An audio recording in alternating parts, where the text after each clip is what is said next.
চটজলদি পনিরের রেসিপি বানানোর জন্য সবচেয়ে সহজ এবং খুব তাড়াতাড়ি বানানো যায় এই রেসিপিটা নিরামিষের দিনে খুব সহজেই বানিয়ে নিতে পারো। তার জন্য সবার প্রথমে লাগবে পনির। আমি এখানে 450 গ্রাম মতন পনির নিয়েছি। পনিরটাকে ভালো মতন বড় বড় করে টুকরো করে নিচ্ছি। তোমরা তোমাদের কোয়ান্টিটি মতন পনির ইউজ করতে পারো।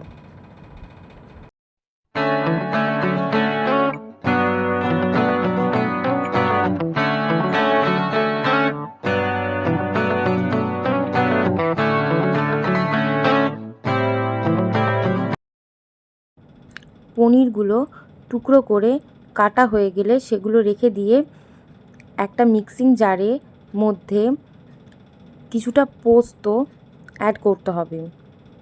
তোমরা তোমাদের পরিমাণ মতন পোস্ত নিতে পারো। আমি এখানে 25 গ্রাম মতন পোস্ত নিয়েছি। এরপর কয়েকটা কাঁচা লঙ্কা, একটু কাজু বাদাম এবং 1 চামচ মতন সর্ষে দিতে হবে।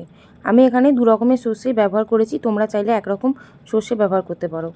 এরপরে 2 চামচ মতন দই, 1 চামচ নুন, 1 চামচ হলুদ এবং কিছুটা জল দিয়ে ভালো করে পেস্ট তৈরি করে নিতে হবে।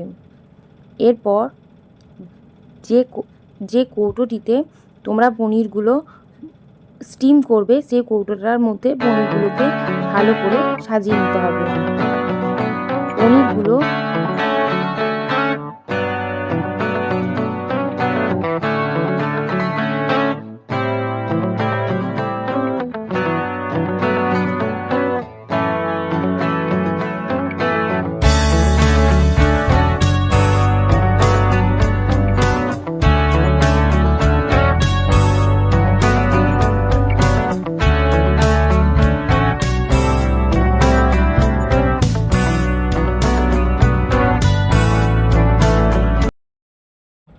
ভালো মতো সাজানো হয়ে গেলে পনিরটার মধ্যে মিক্সিং জারের পেস্টটা অ্যাড করে দিতে হবে।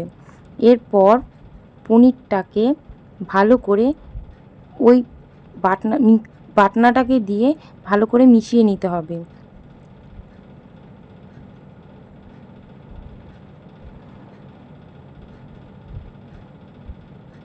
তারপর কয়েকটা কাঁচা লঙ্কা দিয়ে দিতে হবে।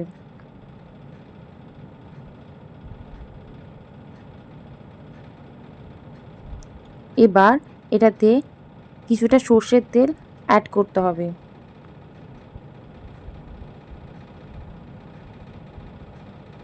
আমি এখানে তেলের পরিমাণটা একটু বেশিই রেখেছি। এরপর ঢাকনা লাগিয়ে দিতে হবে। কিছুক্ষণ রেখে দেওয়ার পর কড়াইয়ের মধ্যে গরম জলের কৌটোটিকে স্টিম করতে বসিয়ে দিতে হবে। মনে রাখতে হবে কৌটোর মধ্যে যেন কোনো প্রকার জল না ঢোকে। এরপর 20 মিনিট মতন কড়াইয়ে স্টিম করা হয়ে গেলে কৌটোটা তুলে নিতে হবে এবং কৌটোটা ঠান্ডা হয়ে গেলে কৌটোটা খুলে ভালো করে চেক করে নাও। খুব সহজে এবং খুব তাড়াতাড়ি এই পনির ভাপার রেসিপিটি তৈরি হয়ে যাবে। আশা করি এই রেসিপিটি তোমাদের অনেক ভালো লাগবে। নিরামিষী দিনে যে কোনো কিছুর সাথে তোমরা এই রেসিপিটি ট্রাই করতে পারো। ভালো লাগলে অবশ্যই লাইক, শেয়ার অ্যান্ড কমেন্ট করে দিও। অ্যান্ড প্লিজ চ্যানেলটা একবার সাবস্ক্রাইব করে দিও।